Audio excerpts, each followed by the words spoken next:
Hello everyone. ये video में हम लोग सुपरपोजिशन ऑफ वेव्स के टेक्स्ट बुक में जो पीछे के अनसॉल्व्ड क्वेश्चंस है ना वो कंप्लीट कर लेंगे। ठीक है ना, स्टार्ट करते हैं। तो फर्स्ट क्वेश्चन, इस बार इसमें एमसीक्यूज भी कवर कर लेते हैं, जो टेक्स्ट बुक में एटलीस्ट है वो तो हमें वैसे भी आना ही चाहिए ना। Question number 1, when an air column in a pipe closed at one end vibrates such that three nodes are formed in it. Okay, air column closed at one end. Okay, तीन नोड बन रहे हैं तो तीन node वाला diagram बना लूं पहले फटाफट। कुछ इस तरीके से बनेगा। क्लोज्ड एट वन एंड है ना, तीन नोड बनाने हैं तो एक, दो, तीन और ऐसा ये बाहर तरफ आ जाएगा। ओके, ठीक है, थोड़ा सा अजीब बना है बट तीन नोड जो बनाने थे वो बन गए। नीचे एक नोड, बीच में एक नोड, ऊपर एक नोड है, तो इस तरीके से ये मैं बोल सकता हूँ तीन नोड बन गए यहाँ पे। ठीक है, the frequency of its vibration is that times the fundamental frequency. Okay, तो मैं बोल सकता हूँ ये फर्स्ट मोड होता है, ये सेकंड मोड होता है और ये थर्ड मोड होता है। This is happening in third mode. तो थर्ड मोड में जो फ्रीक्वेंसी होती है वो 5 टाइम्स होती है, क्योंकि एफ नॉट, 3f0 और 5f0 इस तरीके से फ्रीक्वेंसी चलती है हमारे क्लोज ऑर्गन पाइप में, बराबर। तो 3f0, 3f0, 5 0, तो 5 टाइम्स मैं बोलूंगा। Dash times of fundamental frequency, I will mark the D option. अगर यही चीज अभी ओपन पाइप में बोली होती तो थर्ड मोड में ना 3f0 ही हो जाता आंसर, तो बी ऑप्शन होता। तो उस चीज का भी आपको कॉन्सेप्ट पता होना चाहिए। चल, will continue. Second MCQ, if the two organ pipes of length 50 centimeter and 51 centimeter sounded together, तो दो लेंथ दी हुई है, produces 7 beats per second, the speed of the sound is how much? 7 beats मतलब frequency की जो difference है ना वो 7 का है। तो ऑर्गन पाइप बोला है, ओपन बोल दिया है, तो फ्रीक्वेंसी का जो फॉर्मूला होता है ना वो होता है v अपॉन 4l। तो as you can see length से इनवर्स ही रिलेटेड है, तो मैं बोल सकता हूँ कि f50 51 से छोटा है, तो इसका मतलब फ्रीक्वेंसी 1 फ्रीक्वेंसी 2 से बड़ी होगी। तो f1 minus f2 is equal to, उन्होंने दिया हुआ है ये चीज 7। f1 का लिख देता हूँ v upon 4l1 minus v upon 4l2 is equal to 7 आ गया। v कॉमन ले लेते हैं, इनफैक्ट 4 भी कॉमन ले लेते हैं। सो 1 अपॉन 50 माइनस 1 अपॉन 51, और ये सेंटीमीटर टू मीटर बनाएंगे तो ऊपर 100 आ जाएगा, तो वो 100 भी मैं कॉमन ले लेता हूँ, इज इक्वल टू 7। राइट, सही जा रहा है सब कुछ अभी तक। v अपॉन 4 लिखा, क्रॉस मल्टीप्लाई करके 1 आया, और नीचे 50 into 51 which is equal to 7 आया, और वो 100 भी ऊपर है ना, तो ये 100 आ गया। 50 वन जा 50, टू जा 2 वन जा, और यहाँ पे भी 2 जा 51, 2 जा भी आ जाएगा, तो 51 2 जा 102, और 7 भी ऊपर, 7 इंटू 102 कितना हो जाएगा? ये बेसिकली 700 तक आपका चला जाएगा, बराबर। यहाँ पे कहाँ पे हम लोग की मैच नहीं हो रही चीजें, एक बार देखें। अच्छा, ओपन ऑर्गन पाइप है, सॉरी, तो 4l नहीं 2l आएगा। ओके ओके ओके, तो एडजस्टमेंट ऐसा नहीं कि पूरा काट दूं सोल्यूशन, छोटा सा एडजस्टमेंट ही करना है। अगर ये 4 की जगह पे 2, बेसिकली अगर इसको इंटू 2 कर दो तो मेरा काम हो जाएगा ना। तो फॉर्मूला में इन सबको इंटू 2, इधर इधर एक 2 लगा दो, इधर एक 2 लगा दो, इधर एक 2 लगा दो, इसके नीचे एक 2 लगा दो, हाँ अब काम हो जाएगा। तो कितना आ जाएगा हम लोग के पास? ये 714 का आधा, तो 350, कुछ 357 के आसपास, तो आंसर आ जाएगा 357 मीटर पर सेकेंड। चलो ठीक है, बच गए। Next question, the tension in the piano wire is increase by 25%। तो टेंशन 25%, तो किसी चीज को अगर 25% बढ़ा दो तो वो चीज T2 is T1 plus 25 upon 100 T1, इसको सॉल्व करके आएगा 1.25 T1। ठीक है, T2 T1 का आ गया। फ्रीक्वेंसी कितना टाइम्स हो जाएगा ये पूछा है, तो फ्रीक्वेंसी का जो फॉर्मूला उसके अंदर टेंशन ऐसे रूट में आता है, बराबर। Frequency is proportional to root T, so I can just write f2 upon f1 is equal to under root T2 by T1, right. और T2 by T1 basically root 1.25 हो जाएगा, और इसका रूट ले लें 125 का रूट, 1.25 का रूट चाहिए हमें। ओके ओके, तो फिर अच्छा खाली टाइम्स ही जानना है, तो इसको थोड़ा छोटा करेंगे। रूट 1.25 ऑब्वियसली 1.56 तो नहीं होगा, वो तो बढ़ गया वैल्यू। 1.25 भी नहीं होगा, तो ना डी ऑप्शन सही है ना सी ऑप्शन सही है, तो बी ही ऑप्शन बचा ना, √1.12, बिकॉज 0.8 तो नहीं होगा, बिकॉज 0.8 का स्क्वायर 0.64 होता है, तो ये अप्रोक्सीमेटली 1.12 ये हम कॉन्फिडेंटली बोल सकता हूँ 4 ऑप्शन को देखते हुए। तो I will going to tick option B. आपको एग्जाम में ऐसा लिखना रहेगा, ऑप्शन बी 1.12 ऐसा, मतलब क्वेश्चन नंबर ऐसा 3 लिखो, फिर ऐसा लिख सकते हो आप। ऑप्शन वर्ड नहीं लिखोगे तो भी चलेगा, बट बी 1.12 ऐसा आपको लिखना पड़ेगा। Okay, let's keep going. Next question है, which of the following equation represents a wave travelling along the y axis. तो अगर y एक्सिस में जाना है तो फेज अंदर जो फेज का एंगल होता है ना, उसके अंदर y का टर्म दिखना चाहिए। तो इसके अंदर y का टर्म दिख रहा है पहले ऑप्शन में, दूसरे में नहीं x दिख रहा है, तीसरा और चौथा एक्चुअली स्टेशनरी वेव्स है, क्योंकि साइन कॉस अलग अलग दिख रहा है ना, हम लोग को फिलहाल सिर्फ ट्रैवलिंग वेव चाहिए, तो इसीलिए सी और ये फोर्थ भी गलत, तो only option A is correct answer. I hope this is clear. Standing wave is produce on a string fixed at one and while the other and is free. तो मतलब ये वाला भाई साहब, फर्स्ट मोड का डायग्राम मैंने बना लिया, बराबर। The length of the string, अब आप देख सकते हो ये जो लेंथ है ये लैम्बडा अपॉन 4 है। अगर मैं एक और बनाने का ट्राई करूं तो मुझे ऐसा बनाना पड़ेगा, ये 1.5 लूप, तो ये जो एल हो जाएगा ये हो जाएगा 3 लैम्बडा बाई 4। तो हमेशा आप देखोगे लैम्बडा बाई 4 का ऑड मल्टीपल ही बनेगा ये, तो must be an odd integral of lambda by 4, पहला ऑप्शन सही हो जाएगा आपका। ठीक है, लेट्स कीप गोइंग। अभी नीचे आंसर इन ब्रीफ वगैरह में भी ये था न्यूमेरिकल्स के पहले, तो मैंने ये भी ले लिया इसमें। Wave is represented by an equation y is equal to a sin bx plus ct given that the constants a b and c are positive, can you tell which direction this wave is moving। तो wave का direction पता लगाने के लिए फिर से phase को ही देखना है। फेज के अंदर आपको क्या देखना है एग्जैक्टली, t का कोएफिशिएंट और x का जो भी वेरिएबल वहां पे x है, तो x और t का कोएफिशिएंट देना है, देखना है आपको। जैसे यहाँ पे x का कोएफिशिएंट क्या है, x का coefficient of x is b, और कोएफिशिएंट ऑफ t क्या है यहाँ पे, c है। अगर दोनों कोएफिशिएंट पॉजिटिव या दोनों नेगेटिव होते हैं तो वेव जो है वो नेगेटिव डायरेक्शन में ट्रैवल करती है, यानी कि अब ये दोनों पॉजिटिव है तो this is travelling along negative x direction. अगर एक पॉजिटिव एक नेगेटिव होना, कोई भी एक पॉजिटिव कोई भी एक नेगेटिव कोएफिशिएंट होना, तो wave is travelling in positive direction. ठीक है, तो आई hope this part is clear. Amplitude of the wave is represented by y is equal to 0.2 sin 4 pi t by 0.08 minus x by 0.8, कुछ इस तरीके से दिया हुआ है। हम लोग का पहला ऑप्शन यहाँ पे है वेवलेंथ निकालना है, फिर फ्रीक्वेंसी और एम्पलीट्यूड ये सब निकालना है, और वेव का इक्वेशन दे दिया है। तो लेट्स ट्राई। वेवलेंथ के लिए आपको x का कोएफिशिएंट ढूंढना चाहिए। ठीक है, चलो स्टार्ट करते हैं पहला पार्ट। अभी x का कोएफिशिएंट यहाँ पे क्या है, कोएफिशिएंट ऑफ x जो होता है ना उसको हम लोग k बोलते हैं। ओके, कोएफिशिएंट ऑफ x को हम लोग k बोलते हैं। आपको पता होगा ना omega T minus K x या के एक्स माइनस ओमेगा टी का फॉर्मेट होता है वेव के इक्वेशन का, स्टैंडर्ड फॉर्मेट जो होता है। लिख दूं क्या यहाँ पे, y is equal to a sine omega T minus K X, ये स्टैंडर्ड फॉर्मेट रहता है, करेक्ट। तो अगर मैं हमारे गिवन इक्वेशन को कंपेयर करवाऊं तो आपको जो 4 पाई दिख रहा है ना ब्रैकेट के बाहर, वो एक्चुअली ब्रैकेट के अंदर लेके जाना पड़ेगा।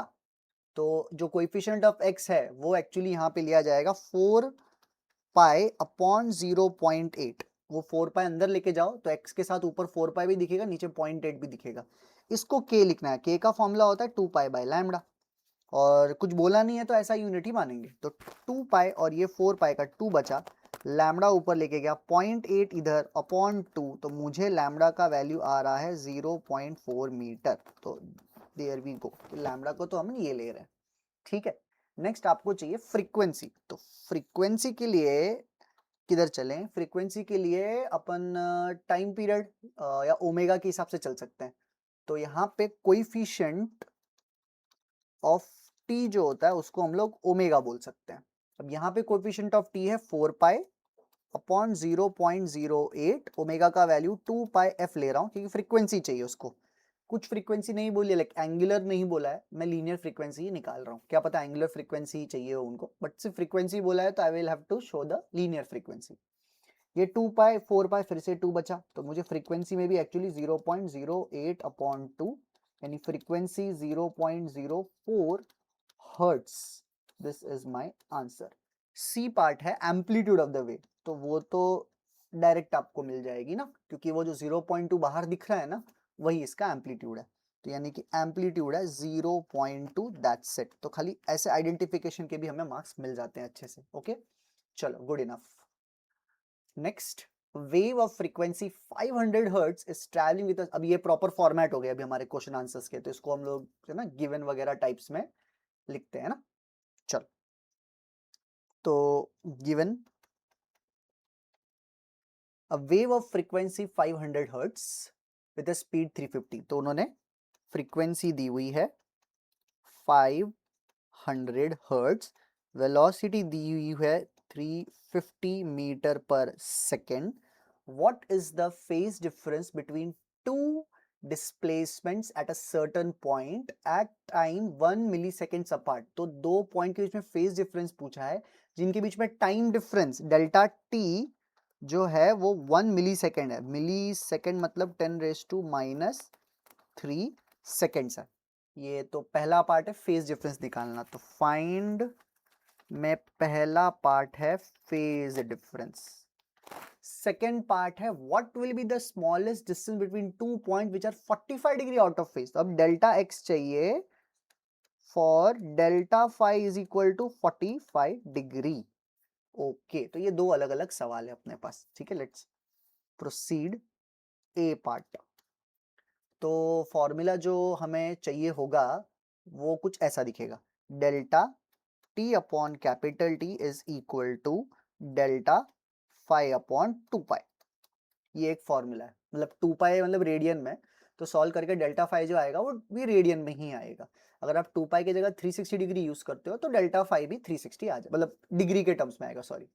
चलो, तो डेल्टा टी उसने दे रखा है 10⁻, लेकिन कैपिटल टी आपको पहले निकालना पड़ेगा। तो कैपिटल टी तो फ्रीक्वेंसी के रेसिप्रोकल से आएगा, तो मतलब डेल्टा टी और टी का रेसिप्रोकल ऊपर frequency is equal to delta phi upon 2 pi. Let's continue. 10⁻³ into frequency 500 is equal to delta phi upon 2 pi. So therefore यहाँ पे देखोगे आप 500 इंटू 2 करेंगे मल्टीप्लाई, तो 1000 तो यही हो गया। तो 500 इंटू 2 इज 1000, बट ये 1000 और 10⁻³ कैंसिल हो गया, तो आपके पास डेल्टा फाई का वैल्यू आ गया pi radian, that I will mark this way. ठीक है, अभी हम लोग इसमें बी पार्ट पे चलते हैं। तो बी पार्ट में आपको डेल्टा एक्स चाहिए, तो formula I will use delta X upon lambda is equal to delta phi upon, अब यहाँ पे मैं 2 पाई लिखने वाला था, लेकिन डेल्टा फाई का वैल्यू उन्होंने 45 डिग्री में दिया, तो यहाँ पे मैं भी चाहिए तो डिग्री में ही ले लेता हूँ ना, 360 डिग्री चलेगा। आप 2 पाई लो, कोई इशू नहीं है, बट आप 45 डिग्री को फिर रेडियन में भी कन्वर्ट करो अपने हिसाब से, पाई/4 मतलब। ठीक है, वो ज्यादा इजी पड़ेगा, हो सकता है, क्योंकि आप कंफर्टेबल हो शायद 45 डिग्री है ना, मैं ऐसे भी ले रहा हूँ। अब इसमें लैम्डा नहीं पता, लेकिन तो लैम्डा पहले आपको अलग से निकालना पड़ेगा। तो मैं लैम्डा कैसे निकालूंगा, lambda is velocity upon frequency. Velocity दिया हुआ उन्होंने 350 और फ्रीक्वेंसी दिया हुआ है 500। सिंप्लीफाई करने की जरूरत तो नहीं है, बट होता है तो कर दो इजीली।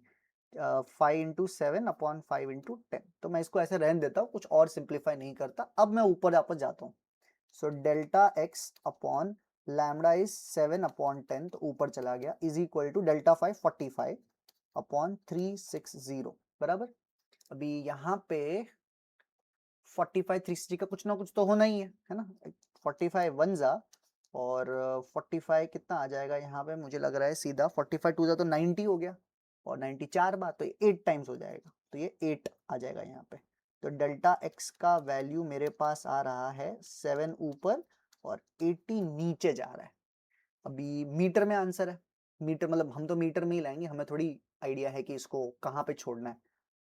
सेंटीमीटर में तो नहीं लाएंगे, भले ही उनका आंसर दिख रहा है कि हमें सेंटीमीटर में लाना है, बट हम मीटर पे छोड़ सकते हैं, कोई दिक्कत नहीं है। 7/80, तो 0.0, मतलब वो 7/8 निकालता हूँ, बट वो जो 80 का जो 10 है वो भी यूज करना ही हम लोग को। 7/8 में 0.10 आ गया, फिर 70 हो गया ना, तो 8 8 जा 64, 60 बचा। 60 के लिए यूज कर सकते हैं हम लोग 7 जा 56, 40 बचा और ये 5 आ गया, तो ये आपका मीटर में आंसर हो गया। 0.0875 मीटर, इसमें छोड़ सकते हो, कोई दिक्कत नहीं है। सेंटीमीटर में कन्वर्ट किया उनसे साथ मैच कराने के लिए तो भी चलेगा, बट एग्जाम में तो आपको नहीं पता है किस यूनिट में छोड़ना है। उन्होंने कुछ बोला है, एक बार पढ़ लेते हैं। What will be the smallest distance, तो कुछ नहीं बोला है, तो भाई मीटर ही आपका वही हो जाएगा बाय डिफॉल्ट, कोई दिक्कत नहीं है। चलो, sound wave in a certain fluid medium is reflected at an obstacle to form a standing wave. A sound wave in a certain fluid medium is reflected at an obstacle to form a standing wave. ठीक है, मतलब एक wave जा रही है, reflect करके वापस आ रही है, ये दोनों वेव मिलके स्टैंडिंग वेव बनाते हैं। ये एक्चुअली अपना स्टेशनरी वेव का कॉन्सेप्ट ही है। The distance between the two successive node is 3.75. Okay, तो ये गिवन डेटा हो गया। दो नोड के बीच में जो डिस्टेंस होता है ना, उसको लैम्डा बाई 2 बोलते हैं हम लोग। तो lambda by 2 is given as 3.75 centimetre. तो ये हो गया आपका काम। इधर velocity of sound is 1500। Okay, so velocity भी दिया हुआ है हमको 1500 मीटर पर second. Find the frequency, find frequency, find the frequency, find the frequency। तो कैसे करना है, सेंटीमीटर में भी दिया हुआ है, वो मीटर में कन्वर्ट तो करना पड़ेगा बाद में। चलो, v दिया, लैम्डा दिया, हाँ f मिल जाएगा फिर तो। Let's solve. फ्रीक्वेंसी का फॉर्मूला होता है v अपॉन लैम्डा। v का वैल्यू है 1500 और लैम्डा का वैल्यू है 3.75 इंटू 2, क्योंकि 2 ऊपर जाएगा, और सेंटीमीटर टू मीटर इज 10⁻⁻²। तो ये लगता है किलो में तो जाएगा ही वाला, 10⁻³ तो दिख ही रहा है यहाँ पे। ठीक है, सॉल्व कर लेते हैं हम लोग। तो 3.75 इंटू 2 कर लिया जाए, और 10⁻² ऊपर चला जाएगा, तो मैं इसको 15, ये 150 ले लेता हूँ और 10⁻³ को अलग ले लेता हूँ। Frequency normally kilohertz, megahertz में it's a good practice to write, इसीलिए 1500 का एक जीरो यूज किया, 10⁻² का एक जीरो, 2 जीरो अलग ले लिया, 3 हो गया इधर। नीचे 3.75 इंटू 2 अगर मैं करता हूँ तो कितना आता है, ये ट्वाइस कर दो इसको जरा, तो 7.5 आ रहा है, 7.5। तो ओके, 150 अपॉन 7.5 आएगा, और 1500 अपॉन 7.5 ही करना है। तो 7.5 एक्चुअली 2 बार इंटू 2 करते हैं तो अपना 15 हो जाता है, तो 150 तो 20 आ जाएगा। तो यहाँ पे 20 और 10⁻³ को किलो हर्ट्स हमने लिख लिया, तो ये फ्रीक्वेंसी का value secure, 20 kilo hertz is my answer. Next question, 12th वाला। Two sources of sound are separated by a distance of 4 metre. Two sources के बीच में जो डिस्टेंस है वो 4 मीटर है। They both emit sound with the amplitude and frequency of 330 hertz. अच्छा, amplitude same बोला है, फ्रीक्वेंसी भी सेम है, बट वो वैल्यू दी है उसके साथ। ठीक है, तो गिवन दो सोर्सेस, इनके बीच में गैप दिया हुआ है, बट दो सोर्सेस कैसे रखना है वो भी तो आइडिया नहीं है, हॉरिजॉन्टल रखूं वर्टिकल रखूं, तो डायग्राम बनाना चाहता हूँ। फ्रीक्वेंसी दोनों की जो ओरिजिनल फ्रीक्वेंसी है वो 330 हर्ट्ज है। They are 180 degree out of phase. ओहो, तो पहले से उनमें 180 डिग्री आउट ऑफ फेज है। At what points between the two sources will the sound intensity be maximum. तो दो सोर्सेस के बीच की बात है, तो ये एक इधर ले लेते हैं और दूसरा सोर्स इधर ले लेते हैं। ये S2 है, ये S1 है, इसको समझो 0 डिग्री कुछ मान लेता हूं मैं, और इसको मुझे पाई डिग्री या पाई रेडियन मानना पड़ेगा। ठीक है ना, 0 रेडियन पाई रेडियन, क्योंकि दोनों में फेज डिफरेंस है ना, तो एक 0 पे और एक पाई पे ले रहा हूँ, जरूरत पड़ेगी तो यूज करूंगा मैं उसको। हमें पूछा गया कि बीच में कहाँ कहाँ पे आपका मैक्सिमा बनने वाला है, ये पूछा है, मैक्सिमा चाहिए उसे। ओके ओके, चलो ट्राई करेंगे अपन। फेज डिफरेंस और तो कोई डेटा दिया नहीं है। इनके बीच में डिस्टेंस 4 मीटर दिया हुआ है, फ्रीक्वेंसी दिया है, वेलोसिटी क्या खुद ही मानना पड़ेगा क्योंकि आपको मैक्सिमा चाहिए। जैसे कि अगर मैं यहाँ पे सोल्यूशन लिखूं, फॉर मैक्सिमा जो पार्ट डिफरेंस होगा ना किसी भी वेव का वहां पहुंचने में, तो या तो वो 0, लैम्डा, 2 लैम्डा, ऐसा सब होना चाहिए जो पार्ट डिफरेंस है उस पॉइंट पे पहुंचने का। पर पहले से ही जो अपना एक वेव है ये ऑलरेडी पाई फेज आगे भी चल रहा है। पाई का फेज आगे चलने का इफेक्टिव मतलब ये भी होता है कि वो लैम्डा बाई 2 आगे चल रहा है। तो अगर एक लैम्डा बाई 2 आगे ऑलरेडी चल रहा है पाथ में, तो हम लोग को जो डेल्टा एक्स है ज्योमेट्रिकल, उसमें फर्क पड़ जाएगा। तो ये तो काफी डीप कॉन्सेप्ट के बेस पे ये क्वेश्चन है जो अपने को ट्राई करना है यहाँ पे। ठीक है, चलो तो पोजीशन जैसे कि एकदम बीच वाला जो पॉइंट है वो मैक्सिमा नहीं होगा 2 मीटर, जैसे कि 4 मीटर के बीच में 2 मीटर है ना, अगर वो पॉइंट कंसीडर करूं मैं तो वहां पे डेल्टा एक्स 0 आएगा, बिकॉज S1 में जितना डिस्टेंस ट्रैवल करके उधर पहुंचा है S2 भी उतना ही डिस्टेंस ट्रैवल करके पहुंचा होगा, लेकिन वो फिर मैक्सिमा नहीं है बिकॉज S2 ऑलरेडी पाई आगे भी चल रहा है, तो उस चीज को भी कंसीडर करना पड़ेगा। तो ये जो डेल्टा एक्स मैंने लिखा है ये नेट लिखा है कि नेट पाथ डिफरेंस इतना होना चाहिए, बट एक जन ऑलरेडी लैम्डा पाई का फेज डिफरेंस का मतलब है कि वो लैम्डा बाई 2 आगे भी चल रहा है, तो 0.5 लैम्डा का वो करना पड़ेगा, शिफ्ट करना पड़ेगा 0.5 लैम्डा। तो हमें ऐसे पॉइंट फाइंड करने हैं ज्योमेट्रिकली, ऐसे पॉइंट फाइंड करने हैं ज्योमेट्रिकली जो 0.5 लैम्डा यानी कि lambda by 2, 3 lambda by 2, 5 lambda by 2, 7 lambda by 2 ये सब पॉइंट्स शो करते हो। ओके, तो ये मैं डीप कॉन्सेप्ट की बात कर रहा था कि ये एडजस्टमेंट करना सभी स्टूडेंट्स के लिए इजी नहीं होगा, ठीक है, तो लैम्डा बाई 2 समझना इजी नहीं होगा कि ये क्यों किया है यहाँ पे ऐसा। फाइन, ओके, तो मुझे ये सब पार्ट डिफरेंसेस चाहिए अभी लैम्डा बाई 2 और ये ऐसा। अभी at what point between the two sources will the sound intensity be maximum? Okay, answer जिस तरीके से मैंने देख यहाँ पे दिख सकता है हम लोग को पहले कि उन्होंने आंसर जो है का जो पोजीशंस है वो सेंटर के रिस्पेक्ट में दिया है कि प्लस माइनस राइट लेफ्ट वैसा दिया हुआ है, तो हम भी वैसा कर सकते हैं या हम S1 से भी डिस्टेंसेस बता सकते हैं कि वो कहाँ पे होगा। चलो फाइन, ट्राई करते हैं अपन। अभी बीच में कहीं ना कहीं तो पॉइंट ऐसा होगा जहाँ पे पार्ट डिफरेंस जो है वो लैम्डा बाई 2 का होगा। अब यहाँ पे एक और सवाल है, अब ये लैम्डा का वैल्यू एग्जैक्टली तो कहीं दिया ही नहीं ना, फ्रीक्वेंसी दी है, वेलोसिटी तो दी नहीं है, वेलोसिटी हमें खुद ही शायद एज्यूम करनी पड़े, तो गिवन में ही ले लो।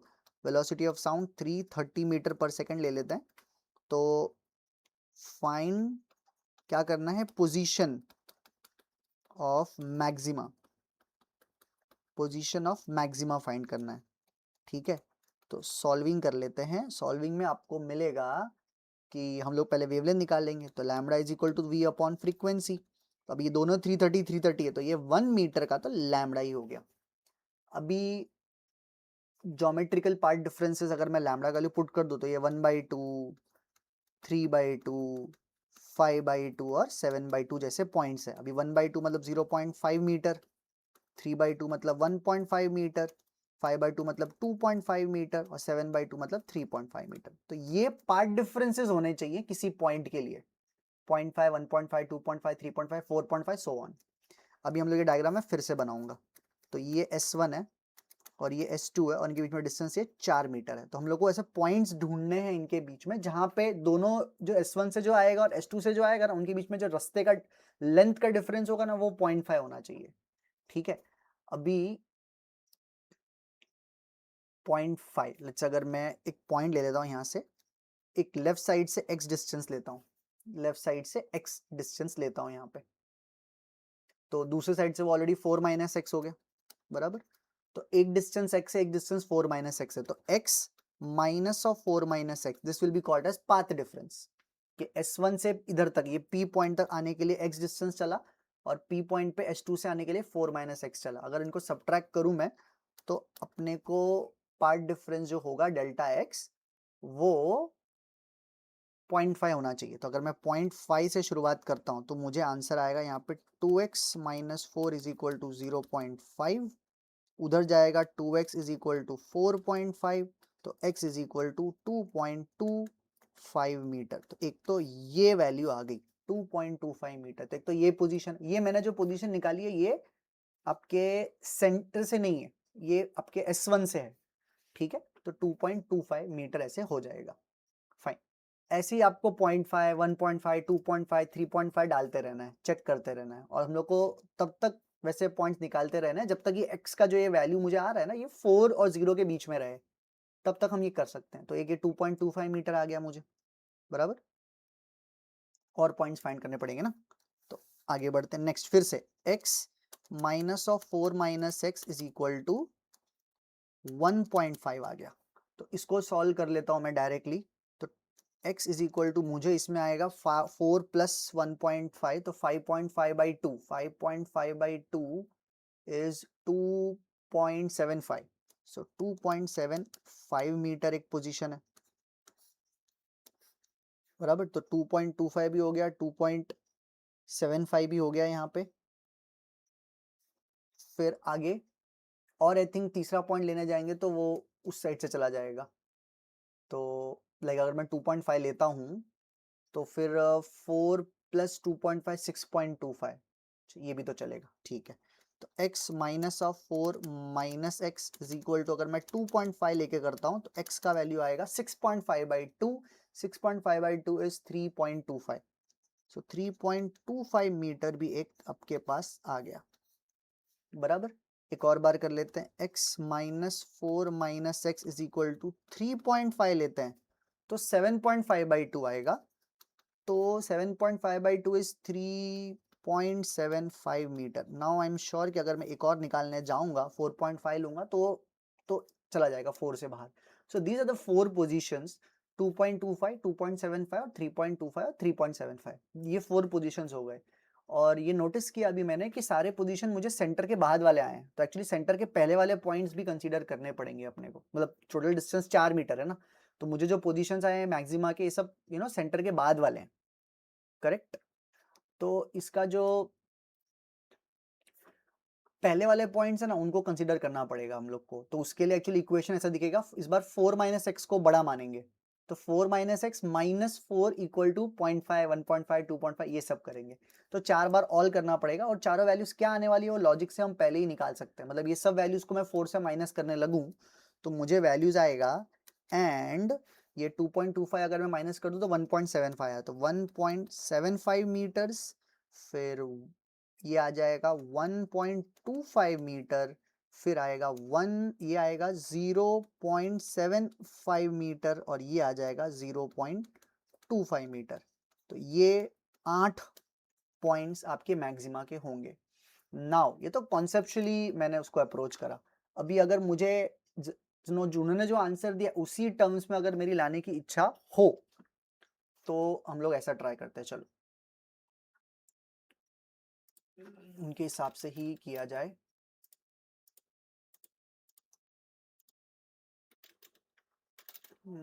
इसको थोड़ा नीचे लेना पड़ेगा ना।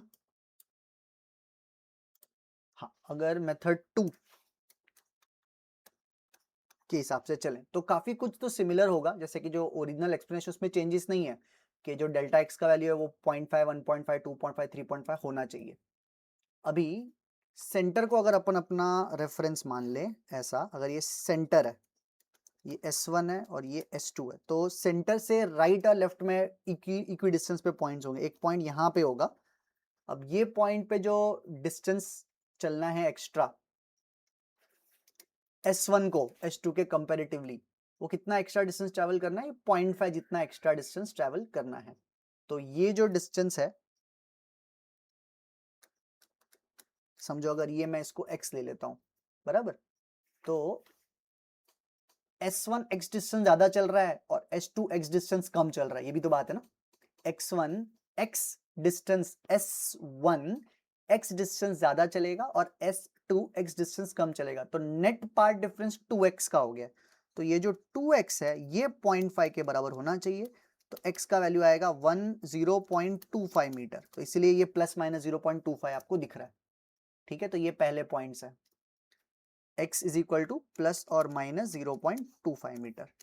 अभी यही सेम 2x का लेंथ अगर मैं 0.5 के बाद 1.5 था, 1.5 करूं तो मुझे x का वैल्यू आएगा प्लस माइनस 0.75 मीटर। तो ये भी आपका हो गया।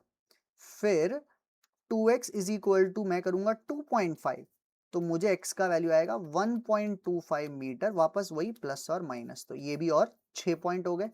अब ये जो 2x है मैं इसे 3.5 करूं तो मुझे x का वैल्यू प्लस और माइनस 1.75 मीटर आ रहा है। So there you go, these are the 4 points. Approach ये लगा सकते हो, पर ये अप्रोच में भी कॉन्सेप्चुअल क्लैरिटी तो फिर भी चाहिए ही।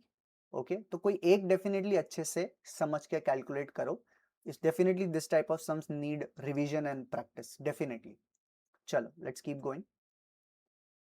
13th, two sound waves travel at a speed of 330 meter per second. If their frequencies are also identical and are equal to 540 hertz, what will be the phase difference between the waves at point 3.5 and from one source and 3 meter from the other source if the source are in phase. तो चलो इस बार original sources phase में है, पिछले वाले में already एक source phase में अलग था, तो थोड़ा सा कॉन्सेप्चुअली और स्ट्रॉन्ग था वो क्वेश्चन। यहाँ पे सिर्फ delta x would be enough. Given velocity given है विच इज 330 मीटर पर second. if their frequencies are also identical and are equal to 540, okay, दोनों की फ्रीक्वेंसी अभी तो सेम दी हुई है, f is equal to 540 hertz, what will be the phase difference between the waves at point 3.5 from one source and 3 meter from the other source? तो इसको x1 x2 बोल सकते हो और मेन तो आपके लिए डेल्टा x होता है। so let me write this as x1 जो कि है 3.5 मीटर, एक है x2 जो कि है 3 मीटर्स। ऑलराइट, अभी इनके बीच में जो डेल्टा एक्स है वो इंपॉर्टेंट है, तो डेल्टा एक्स कितना हो जाएगा, 3.5 माइनस 3 इज 0.5 मीटर लिखा है मैंने ये, ठीक है। And if the sources are in phase, तो इस बार जैसा हमने बोला कि इनिशियल फेज तो सेम है दोनों का, unlike the previous sum. Find क्या करना है हम लोग को इसके अंदर, find phase difference delta phi. Okay, तो इसका सॉल्विंग कुछ इस तरीके से होगा, delta phi upon 2 pi will be equal to delta X upon lambda, बराबर। बट लैम्डा पहले निकालना पड़ेगा इस बार, तो लैम्डा का फॉर्मूला क्या यूज करेंगे, lambda is v upon F, correct. Velocity is 330, frequency is 540, थोड़ा सिंप्लीफाई कर लेते हैं इसको, 0 0 कैंसिल, 3 के टेबल में जा रहा है 11 अपॉन 1, 3 1 जा 3, 24, तो ये हो जाएगा आपका 8 जा, तो 11/18 आ रहा है मुझे मीटर, करेक्ट। इसको यूज कर लेते हैं ऊपर वाले फॉर्मूला में, so therefore delta phi upon 2 pi will be equal to delta x is 0.5 निकाल चुके हम already, upon lambda is 11 upon 18, तो ये ऊपर चला गया। सो आई एम गेटिंग, अब 0.5 को तो पता ही आपको 1/2 लिख लेना बेटर होता है, बराबर, सॉल्विंग के लिए, तो 0.5 को 1/2 लिख लो। ओके, तो अभी 0.5 को 1/2 लिख ही रहा था मैं कि नीचे का 2 और ये 2 कैंसिल भी हो रहा है, सो लेट्स डू दैट। और एक और चीज सामने दिख रही है, 11 वाला जो नंबर है ये भी क्यों इंपॉर्टेंट है, क्योंकि इक्वेशन में पाई दिख रहा है ना, पाई को आप 22/7 लिख सकते हो, तो 11 के टेबल से भी कैंसिल हो जाएगा, तो ये एक हिंट होता है हमारे लिए कि मुझे पाई का वैल्यू 3.14 रखना चाहिए कि 22/7 रखना चाहिए, is equal to 18 upon 11 into pi, pi को 22/7 लिख देता हूँ, चलेगा ना, क्योंकि पाई आप ऊपर लेके जाओगे तो ऊपर चला जाएगा, उसको मैंने 22/7 लिखा है, 11 1 जा 11 2 जा, तो I am finally getting 36 upon 7, तो डेल्टा फाई का वैल्यू होगा 7 से तो आता ही है हमें टेबल, तो लेट्स डू इट, 7 5 जा 35, 1 एक कैरी फॉरवर्ड 1 0 हो जाएगा, करेक्ट है। और उसके लिए अगेन 7 1 जा 7, 3 बचा, 3 कैरी फॉरवर्ड 30, अभी ले लेंगे 4 से 28, 2 कैरी फॉरवर्ड 20, फिर से 2 जा 14, 6 कैरी फॉरवर्ड 60, तो मतलब ये 8 जा हो जाएगा, तो डेसिमल के बाद 3 से 4 डिजिट्स इनफ होते हैं। So final answer I would like to say is 5.143 radian, वो 2 को मैंने कैरी वो राउंड ऑफ कर दिया, so that would be my answer. अब उन्होंने आंसर पाई के टर्म्स में रखा है, but since you didn't know, I didn't know कि आंसर किस फॉर्मेट में लाना है, तो मैंने सिंपल रेडियन के फॉर्मेट में लेके आ गया। अगर आपने पाई में भी छोड़ा होता तब भी आंसर सही मिलेगा, क्योंकि वो जो एग्जामिनर को जो चेक करने को मिलेगा ना, उसके पास आंसर्स होंगे और 2-3 ऐसा ऑप्शंस भी, रेंज भी दिया जाएगा, तो सही है फिर तो, ठीक है, fine, let's keep going. Question number 14, 2 wires of same material and cross section are stretched on a sonometer, तो ये सिमिलर लैंग्वेज पहले पढ़ी हुई है अपन ने, ठीक है, शायद सॉल्व एग्जांपल था ये। 2 wires of same material and same cross section, तो गिवन में same material and cross section area, तो इसके वजह से स्टूडेंट को पता होना चाहिए कि म्यू सेम है दोनों का, म्यू सेम है दोनों का। One wire is loaded with 1.5 kg, so let me write this, capital 1 is 1.5 kg and the second one is loaded with 6 kg, तो M2 is 6 kg, ठीक लग रहा है इतना, the vibrating length of the first wire is 60 centimeter. The vibrating length of the first wire is 60 centimeter, यानी कि L1 ही बोलना पड़ेगा ना इसको, ठीक है। So L1 का वैल्यू हम ले रहे हैं 60 centimeter and its fundamental frequency of vibration is the same as that of the second wire. तो दोनों के F नॉट सेम ऐसा बोल रहे हैं, तो यानी कि F not for the first wire and F not for the second wire is same. Okay, calculate the length of the second wire, यानी कि फाइंड L2 चल रहा है यहाँ पे। चलिए will start solving. Which formula should we use? Frequency का formula हमारे पास होता है 1/2L under root of T upon mu, और tension is basically equal to capital mg, जो लोड लगाते हैं वो रहता है, मतलब इस T की जगह पे I am ready to write capital mg। Now thing is दोनों का फ्रीक्वेंसी तो सेम है, so even if I write F1 upon F2 is equal to L2 upon L1 and under root of T1 upon T2, mu लेने की जरूरत नहीं, अभी F1 F2 तो कैंसिल हो जाएंगे, दोनों सेम है। So I will just write 1 upon 1 is equal to L2 का वैल्यू निकालना है, L1 का वैल्यू 60 ले लेंगे, एज आई ऑलरेडी से T1 बाई T2 की जगह पे तो M1 अपॉन M2 ही लिखना है, तो वो लिख देते हैं। So will continue, 1 is equal to L2 upon 60 under root, M1 का वैल्यू है 1.5, M2 का वैल्यू है 6। अब 1.5 बाई 6 वाला जो पार्ट है आप खुद से ट्राई कर सकते हो सॉल्व करने का, डेसिमल हटाओगे तो नीचे 60 हो जाएगा, 15 अपॉन 60 करोगे तो 15 का टेबल में 4 आ जाता है। ओके, एक स्टेप और, L2 अपॉन 60 इंटू 1 अपॉन 4 का रूट 2 हो जाएगा, 62 जा 120, 120 I take to the other side, 120 centimetre is equal to L2, तो 120 centimetre is equal to L2 हो जाएगा। So this would be my answer. Okay, अभी क्योंकि उन्होंने लेंथ सेंटीमीटर में ही दिया था तो मैंने भी सेंटीमीटर में ही रखा है, so no need to write the answer in metre यहाँ पे। फाइन। 15th वाला, a pipe closed at one end can produce overtones of frequency 640, 896 and 1152। एक एग्जांपल था जिसके अंदर दो फ्रीक्वेंसीज दी थी और मैंने उन दोनों को सब्ट्रैक्ट किया था। If the data is correct, I think 70 fundamental आया था, 70 इंटू एक 420 था और एक 490 था, यस यही था वो डेटा। यहाँ पे भी वैसा ही कुछ थ्योरी लगाना होगा आपको। Late me right the given. So the three frequencies they have given is 640 hertz, 896 hertz and 1152 hertz. So first try to find a number जो इनके बीच में, इनका जो डिफरेंस है ना वो वाला नंबर पहले ढूंढने की कोशिश करो। Calculate the fundamental frequency. तो 640 और 896 के बीच में जो डिफरेंस है वो कितना होगा, निकाल लो। 640 like 740, 840, तो 256 आ रहा है, तो 256 हर्ट्ज इज द डिफरेंस। और अगर सेकेंड और थर्ड में डिफरेंस देखोगे तो कितना आता है, 896, 996, 1096 और इसमें भी आ रहा है 256। तो एक तो नंबर आ रहा है 256, बट 256 के टेबल में ये नंबर्स नहीं आते हैं ये तीनों, तो आपको 256 can not be your fundamental. तो next step would be divide by 2 करो इस नंबर को। 256 को डिवाइड बाय 2 करते हैं तो 128 आता है, बराबर 128। अब 128 के टेबल को ट्राई करोगे आप, उसमें 640, 896, 1152 ये आता है कि नहीं, दिस इज द अप्रोच।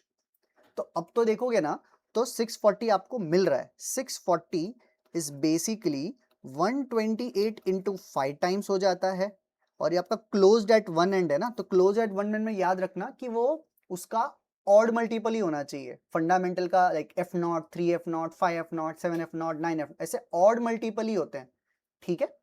तो 120 इंटू 5, यस ये पहला स्टेप सही रहा। अभी मैं अगर 896 ट्राई करूं तो 896 आपको मिलेगा 128 इंटू 7, और आई एम श्योर 1152 फिर हमें उसका ऑड मल्टीपल कंटिन्यू करते हुए 9 के टेबल में चला जाएगा। सर अगर 128 से नहीं आता तो क्या करते, तो आप 256 को डिवाइड बाय 3 से करने का ट्राई करते, बट आई थिंक वो 3 से होगा नहीं, तो आप फिर और 128 को डिवाइड बाय 2 करते। ऐसा अलग अलग अप्रोचेस लगाने पड़ेंगे, लेकिन ज्यादातर ये दो स्टेप में काम हो जाता है। पहली बात तो डिफरेंस ही कभी कभी काम हो जाता है, और नहीं होता है तो उसके बाद उसको डिवाइड बाय 2 से काम हो जाता है, अगर नहीं तो फिर डिवाइड बाय 3 से हो जाएगा। इतना ज्यादा कभी डिटेल में कभी गया नहीं है बोर्ड्स में, ठीक है। ये हाईएस्ट है जो जितना जाना पड़ा है, नहीं तो हमेशा तो डिफरेंस से भी हो जाता है काम, क्योंकि सॉल्व एग्जाम्पल का एक जो सम था उसमें तो खैर डिफरेंस से हो गया था अपना काम, ठीक है। और एग्जाम में यही अप्रोच से लिखना होगा जैसा अभी सामने लिखा हुआ है। हेंस वी मतलब सेंटेंस लिख लेना फिर। Hence since these are the odd multiples of 128 we can say the fundamental frequency is 128 hertz. This is my answer. Question number 16 पे चलते हैं। A standing wave is produced in a tube open at both ends. इस बार जो pipe है वो open at both ends है। Fundamental frequency given है, let me write. Frequency is 300 hertz.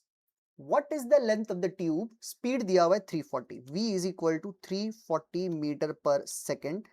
Find है लेंथ और formula which we use is f naught is v upon 2l. This is the formula that we can use. Put कर दो सारे values. Let's solve. 300 is equal to v का value 340 upon 2 times l. So l is equal to 10 cancel हो रहा है। 34 upon 30 into 2 is 60. So कुछ 2 से divide होता है तो कर दो। ये 17 आ गया, ये 30 आ गया। अभी तो नहीं होगा, तो अभी l is equal to 17 की जगह 1.7 और नीचे 3 का टेबल तो आता ही हमें। 0.5 जा 15, 2 कैरी फॉरवर्ड 20, तो 6 जा 18, 2 कैरी फॉरवर्ड, तो ये तो 6667 होता जाएगा। तो 0.567 metre would be my final answer. चलो let's keep going.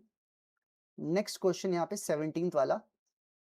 Find the fundamental first overtone and the second overtone of a pipe open at both end. तो ओपन एट बोथ एंड में f0, 2f0, 3f0 से continuous चलता है। तो अगर मुझे f0 मिल गया, उसको इंटू 2 करूंगा तो फर्स्ट ओवरटोन, इंटू 3 करूंगा तो सेकंड ओवरटोन भी मिल जाएगा।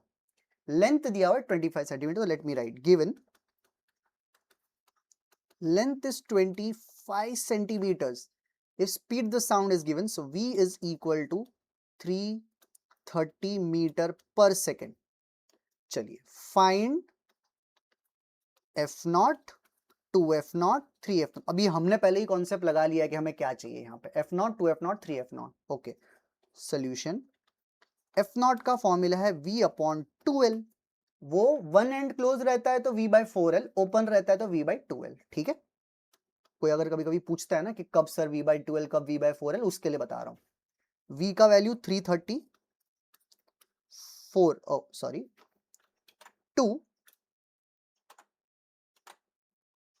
2 इंटू लेंथ है 25 सेंटीमीटर। अभी 25 सेंटीमीटर को 0.25 लिखने आना चाहिए फटाफट मीटर में, और 0.25 को 1/4 लिखने आना चाहिए फटाफट, बराबर। सो 1/4। Let's keep continuing. तो 2 और 4 कैंसिल कर दो जल्दी, नीचे का 2 ऊपर जाएगा तो 660 हो जाएगा। 660 hertz is the first frequency f0।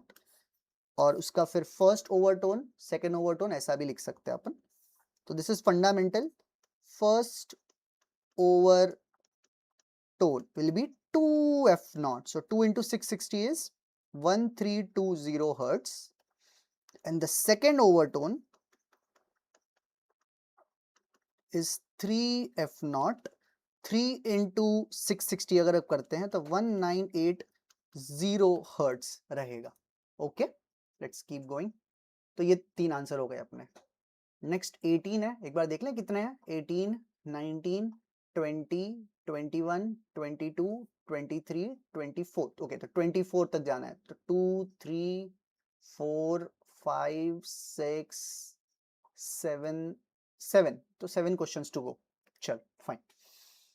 A pipe open at both ends has a fundamental frequency 600. Okay, given data, fundamental frequency 600 hertz. अच्छा, f0 में नॉट का मतलब ओपन पाइप मत समझ लेना, ठीक है। f0 मतलब फंडामेंटल, चलिए तो मैं साथ में लिख लेता हूं कि ये हम लोग को यहाँ पे ओपन पाइप के लिए बोला गया है, तो ओपन पाइप, ठीक है। First overturn of the pipe closed at one and. Okay, तो अब ये दूसरे पाइप का डिस्क्रिप्शन है कि कोई तो एक दूसरा पाइप है जो कि क्लोज्ड एट वन एंड है, उसका फर्स्ट ओवरटोन सेम है ये वाले पाइप के फर्स्ट ओवरटोन के। तो दोनों का जो फर्स्ट ओवरटोन है वो वैल्यू सेम मैच कर रही है, और हमसे पूछा गया है कि दूसरे पाइप की लेंथ और पहले पाइप की लेंथ दोनों आप बताओ। अच्छा ठीक है, तो यानी कि क्लोज्ड का first overtone is equal to जो ओपन पाइप दिया है उन्होंने उसका भी फर्स्ट ओवरटोन, ये इक्वल है। और फाइंड क्या करना है हम लोगों को, L1 एंड L2, यानी कि दोनों जो लेंस है वो निकाली, यानी कि L ऑफ ओपन, ऐसा लिख देता हूँ, L ऑफ ओपन और L ऑफ क्लोज्ड, ये दोनों चाहिए हम लोग को। चलिए स्टार्ट करते हैं। फ्रीक्वेंसी जो इक्वल दी है कंडीशन, उसका यूज किया जाए। तो क्लोज्ड का first overtone is equal to open का फर्स्ट ओवरटोन। अब उन्होंने क्लोज का हम लोग को फर्स्ट ओवरटोन का फॉर्मूला पता होना चाहिए। अभी क्लोज पाइप में फर्स्ट ओवरटोन 3f0 होती है, बराबर। सो 3 times of fundamental frequency of the close pipe, closed fundamental. और फर्स्ट ओवरटोन जो ओपन का होता है वो 2f0 होता है, तो 2 times of f of open. अभी फंडामेंटल लिखना है। अभी क्लोज्ड वाले पाइप का जो फंडामेंटल है उसका फॉर्मूला हम लोग लिख सकते हैं v bye v upon 4l, और l का वैल्यू भी ओपन, LO लिख लेते हैं यहाँ पे, इज इक्वल टू 2 टाइम्स। अब f ओपन का वैल्यू मैं सब्स्टिट्यूट अभी से कर सकता हूँ, बट अभी नहीं करता फिलहाल मैं। f ओपन का फॉर्मूला यूज कर लेता हूँ, which is v by 2l। इस बार l में l o लिख लेता हूँ, पहले एक्चुअली क्लोज लिखना था, LC। ओके, बराबर। इसको सॉल्व करते हैं पहले। तो 2 get cancel, v get cancel, so I can say 3L0 is equal to 4 times of L close। तो ये एक इक्वेशन मुझे आ गई है, इसका मैं यूज करता हूं थोड़ी देर में, ठीक है। Let me just mark this as equation 1। और हमारे पास ये पहला स्टेप हो गया बेसिकली मेरा। सेकंड स्टेप वुड बी कि उन्होंने जो एक्चुअली फ्रीक्वेंसी डायरेक्ट दे दी है ना अपने ओपन पाइप की, वो स्टेप कर लेते हैं। ये स्टेप पहले भी किया होता तो चलता।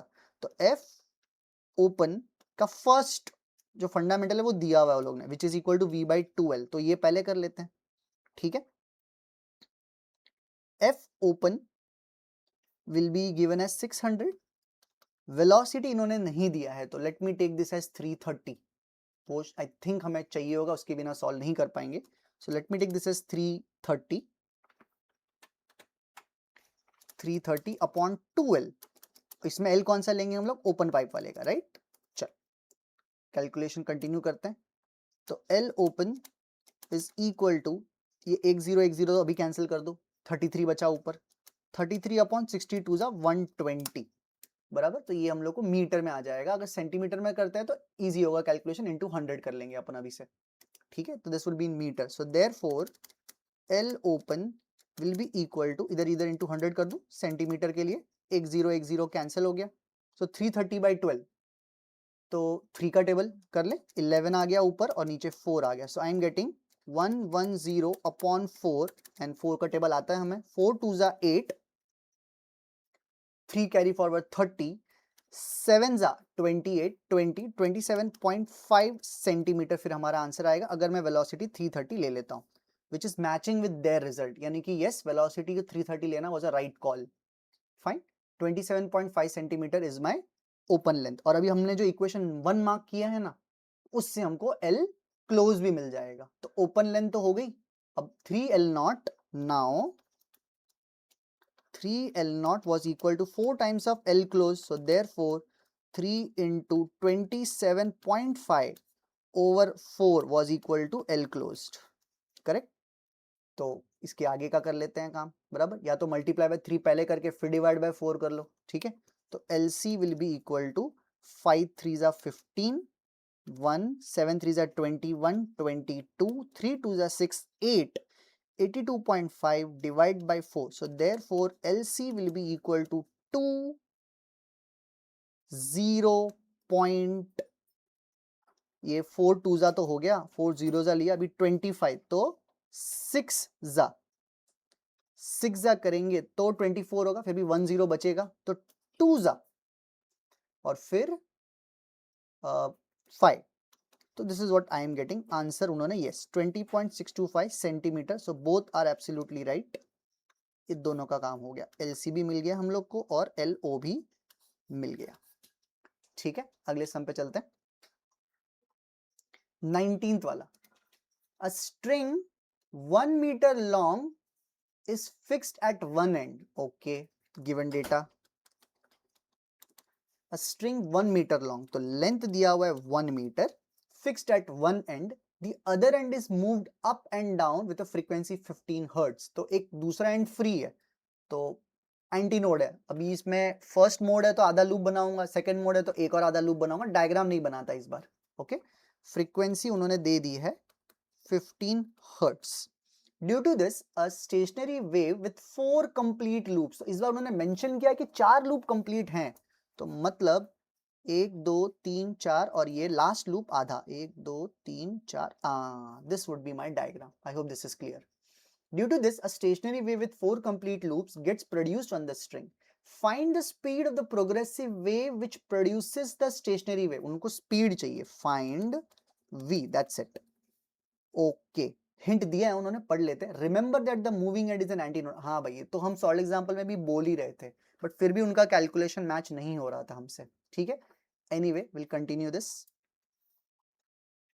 अभी ये जो डायग्राम बनाया है इसको देख के समझ में आना चाहिए कि ये जो L का वैल्यू है वो कितना टाइम्स लैम्बडा होगा. तो how many loops can you see? You can see 4.5 loops are there. 4.5, और हर लूप होता है लैम्बडा बाई 2 का, राइट. तो आई कैन ऑल्सो राइट 4.5 को I can write 9 by 2 also. So I can also right 9 lambda upon 4. I hope ये clear है. तो मेरा जो L है वो 9 लैम्बडा बाई 4 के बराबर आ रहा है, तो इससे मुझे लैम्बडा तो मिल जाएगा, फ्रीक्वेंसी दी हुई है तो वेलोसिटी भी मिल जाएगी. चल, so therefore length is 1, 9 lambda upon 4, so therefore lambda is 4 upon 9 meter. Okay, now keep going. V is equal to lambda f. lambda का वैल्यू 4 by 9, फ्रीक्वेंसी का वैल्यू 15. 3 के टेबल से कट कर दो, 3 इधर, 5 ऊपर, 5 4 20, 20 डिवाइड बाई 3, एक common ratio है ना. 20 by 3 को आप क्या लिख सकते हो? सीधा 6.67 मीटर पर second. So there you go, velocity का काम भी हो गया, राइट. चल, question number 20. A violin string vibrates with fundamental frequency 440 hertz. A violin string vibrates with fundamental. Okay, तो given data vibrating string का देखो, एक अच्छा हैबिट ये भी होगा कि टू रियलाइज कि ये स्ट्रिंग वाला प्रॉब्लम है कि ऑर्गन पाइप वाला, और ऑर्गन पाइप में भी वो क्लोज वाला है कि ओपन वाला, क्योंकि उसके बेसिस पे फॉर्मूला चेंज हो जाएंगे, है ना. ठीक है, तो ये अभी स्ट्रिंग है, इसके पहले वाला सम भी स्ट्रिंग वाला था. कंफ्यूजन हो सकती है बिकॉज लेंथ सब में दे रहे हैं ना, स्ट्रिंग में भी लेंथ देंगे, ओपन पाइप होगा या क्लोज पाइप है उसका भी लेंथ देंगे, तो इसीलिए बोल रहा हूँ. चलो, फ्रीक्वेंसी दिया हुआ है उन्होंने fundamental which is equal to 440 hertz. What are the frequencies of first and second order? बस इतना ही दिया है. तो स्ट्रिंग में तो सारे मान के चलो कि वो स्टैंडर्ड वाला स्ट्रिंग ही है आपका, कि दोनों एंड फिक्स, तो उसके अंदर भी आपको सारे फ्रीक्वेंसीज मिलते हैं, f0, 2f0, 3f0. Okay, so find क्या, डायरेक्ट सॉल्विंग ही कर लेते हैं सीधा. तो फर्स्ट ओवरटोन, तो फर्स्ट ओवरटोन होता है 2f0, so 2 into 440 which will give me 880 hertz. तो डन, ये तो हो गया. सेकेंड पार्ट है सेकेंड ओवरटोन, तो second overtone is simply 3f0, यानी कि 3 into 440 which is equal to 1320 hertz. तो ये पार्ट भी डन है. चलो लेट्स गो 21. चलो, a set of 8 tuning fork is arranged in a series of an ascending order of frequencies. अच्छा, तो 8 ट्यूनिंग फोर्क है, उसको इंक्रीजिंग ऑर्डर ऑफ फ्रीक्वेंसीज में अरेंज करना है. Given 8 forks. ओके, हर fork, each fork gives 4 beats per second with the next one. यानी कि अगर पहला f0 है तो अगला f0 प्लस 4, उसके बाद वाला f0 प्लस 2 टाइम्स ऑफ 4, बराबर. ऐसा 4 4 से बढ़ते रहेगा, 2 टाइम्स ऑफ 4, फिर नेक्स्ट हो जाएगा f0 plus 3 times of 4. So you get the idea. तो अगर 8वां है तो 8वां होगा f0 plus 7 times of 4. Agree? This is the pattern which is being formed.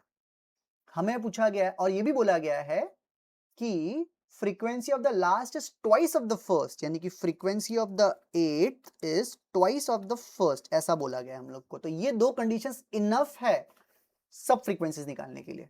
अब उन्होंने किसके पूछे हैं? फाइंड फ्रीक्वेंसी ऑफ फर्स्ट, तो एफ एस फर्स्ट चाहिए उसको, और दूसरा उसको चाहिए लास्ट का, यानी कि 8th वाला चाहिए उसको। तो वो तो हम लोग वैसे भी निकालेंगे ही, क्योंकि वो तो पूछा है, क्योंकि हमारे प्रोसीजर में ही लगने वाला है। Okay, let's keep going. Last वाला आप देखो ना, एफ नॉट प्लस 7 टाइम्स 4 पहले लिखा है, तो उन्होंने बोला है ना कि F of 8 is 2 times of F of first. तो लास्ट वाला जो है वो है F not plus 7 times of 4, और फर्स्ट वाला सिर्फ मैंने एफ नॉट ले रखा है। इसको सॉल्व कर सकते हैं सब लोग, वो एफ नॉट को उधर लेके जाओ, 7 इंटू 4 28, और इधर आ जाएगा आपका simply 2 f naught minus f naught, यानी कि एफ नॉट 28 हर्ट्स है। तो therefore I will write f naught is 28 hertz. और अब सोचो लास्ट वाला कैसे निकालोगे फिर आप अभी। यस, लास्ट वाला फर्स्ट वाले का तो डबल है, तो हो गया। तो यानी कि 28 इंटू 2 यानी कि 56 hertz would be the frequency of the 8th या लास्ट ट्यूनिंग फोर्क बोल लो। So this sum is also done. We are left with कौन सा 22 और 23 24, 3 क्वेश्चंस लेफ्ट। चल 22, अ सोनोमीटर वायर, मतलब स्ट्रिंग का ही हो गया ना, is stretched by tension of 40 newton. तो गिवन डेटा लिखते हैं, इस बार टेंशन दे दिया उन्होंने, tension is 40 newton, tension is a force in the string, it vibrates in unison with a tuning fork of frequency 384। तो फ्रीक्वेंसी दिया हुआ है एफ नॉट बोल लेते हैं 384 hertz. How many number of beats gets produced in 2 seconds? How many number of beats gets produced in 2 seconds? तो 2 second का time दिया हुआ है, नंबर ऑफ बीट्स पूछा है। Okay, if the tension in the wire is increase by 1.24 Newton. अच्छा, तो एक वायर है और एक फोर्क है, पहले तो दोनों की फ्रीक्वेंसी 384 थी, लेकिन उसने जैसे ही टेंशन चेंज करा ना, यानी कि जैसे T1 था 40 न्यूटन, और जो T2 है ना, वो आपको बोल सकते हो कि 1.24 न्यूटन कम कर दिया। अब ये 1.24 एक्चुअली काफी स्मॉल वैल्यू बोल सकते हैं ना। चलो ठीक है, कैलकुलेट ही कर लेते हैं। तो T4 इज T1 माइनस 1.24, यानी कि 40 minus 1.24, how much will it be? It will be 38.76 Newton I believe. Okay, तो टेंशन चेंज करने से क्या होगा ना, फ्रीक्वेंसी चेंज हो जाएगी। किसकी? सिर्फ स्ट्रिंग की, ट्यूनिंग फोर्क की अभी भी उतनी ही है, बट अभी ना फ्रीक्वेंसी डिफरेंस आ गया।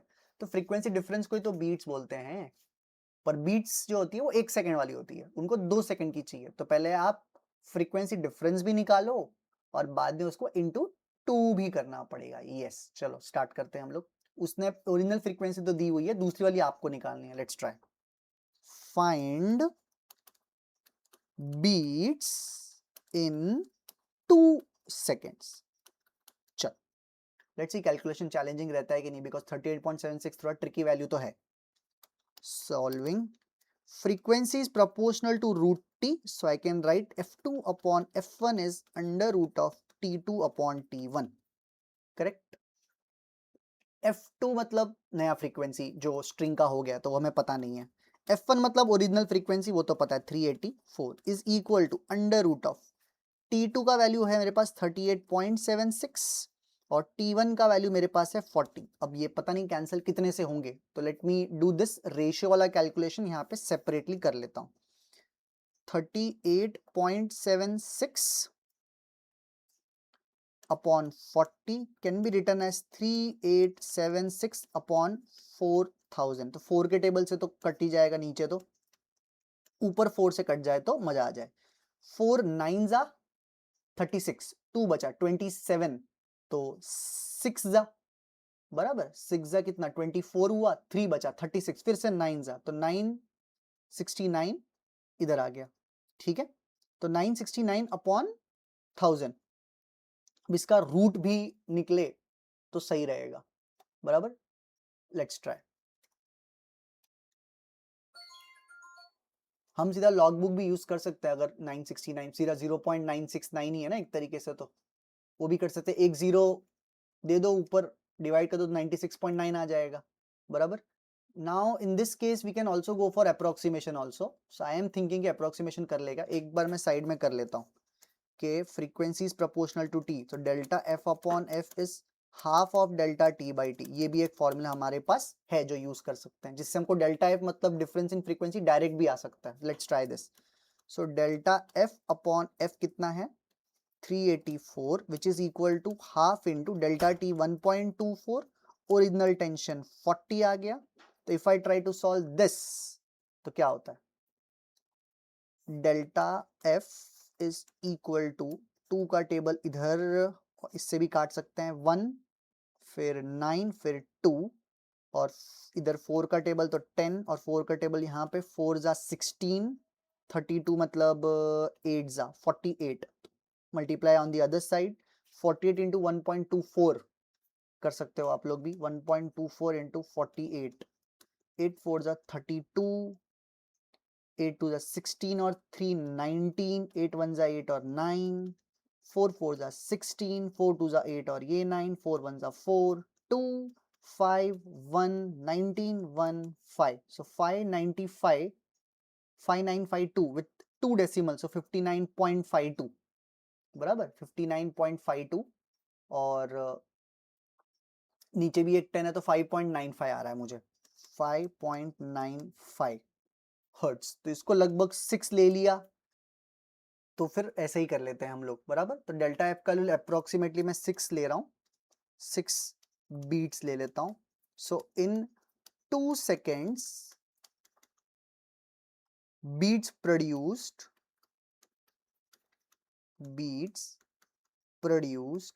is 12। तो 12 is my final answer। ये मेथड को ही हम लोग कंटिन्यू करते हैं। Sorry to disturb by that method. ठीक है, ये टेंशन का जो चेंज है वो काफी स्मॉल है कंपेयर टू दैट 40 न्यूटन, इसलिए ये अप्रोक्सीमेशन लगा पाया। द चेंज इज अप्रोक्सीमेटली मैं बोल सकता हूँ 3% तक का चेंज है ये 1.24 Newton. So the approximation actually should be good enough. ठीक है, अगर 10 न्यूटन तक का होता या 8 10 12 15 ऐसा कुछ होता ना तो we will have to go by classical method only. But since the value 40 newton का 5% अगर मैं पकड़ता हूँ तो कुछ 2 न्यूटन के आसपास आता है। अग्री? तो 2 न्यूटन के नीचे का चेंज शुड वर्क। चलो ठीक है, लेट्स कीप गोइंग। 23 और 24 दो सम्स बाकी हैं। वाओ। तो sonometer wire of length 0.5 metre given, length दिया हुआ है 0.5 metre, stretched by a weight of 5 kg। तो जो कैपिटल एम यूज करते हैं ना हम लोग वो 5 kg दिया हुआ है। The fundamental frequency of the vibration is also given, यानी कि F naught is given as 100 hertz. Calculate linear density, तो find mu। तो solving में formula we have F naught as 1 upon 2L under root of T upon mu। V by 2L भी कभी कभी use करते हैं बट V ना दिया है ना पूछा है तो इसलिए मैं ये वाला यूज कर रहा हूँ। प्लीज ऑल्सो रियलाइज दैट कि मैं फ्रीक्वेंसी का कौन सा फॉर्मूला यूज कर रहा हूँ स्ट्रिंग के केसेस में। ओके, सब्स्टिट्यूशन रह गया, कर लेते हैं। 100 is equal to 1 upon 2 into 0.5। अच्छे नंबर्स है, बहुत अच्छे नंबर्स हैं। टी का वैल्यू नहीं दिया है, क्यों नहीं दिया भाई, टेंशन। T is equal to M G होता है, T is equal to M into G. तो I will have to write 5 into G का वैल्यू 9.8 ले लेते हैं अभी के लिए, अपॉन म्यू, म्यू चाहिए। Now 0.5 into 2 gives me 1। 100 एक तरफ बचा है, squaring both the side will give me 2 times 100, मतलब 100 into 100 sorry, is equal to 5 into 9.8 over mu. So mu का value I am getting as 5 into 9.8 is 49। 49 को 1 decimal में लिखा तो 4.9, और क्योंकि 10 रेज टू लेफ्ट साइड पर 10 रेज टू 4 है तो उधर आ गया तो 10 रेज टू -4 हो गया। बट एक डेसिमल आपने यूज कर लिया ना 9 49 को 4.9 बनाने में, तो 10 raise to -3 kg per meter। This would be my final answer। Keep going, last। The string of a guitar is 80 centimeter long, given data. The length is 80 centimeter long and has a fundamental frequency of 112 hertz. So F naught is 112 hertz. If the guitarist wishes to produce a frequency of 160 hertz, तो मतलब इसको F1 इसको F2 लेना पड़ेगा फिर तो F1 इतना लिया है, F2 कितना लेना है 160 करना है। ओके, मान गया। Where should the person press the string? तो 80 सेंटीमीटर लॉन्ग का फ्रीक्वेंसी 112 दिया है, मुझे 160 के लिए कितना लेंथ ऑफ द स्ट्रिंग चाहिए वैसे वाली बात है। तो let's try find length L चाहिए या L2 बोल सकता हूं मैं, नया वाला लेंथ चाहिए, L1 दिया L2 चाहिए।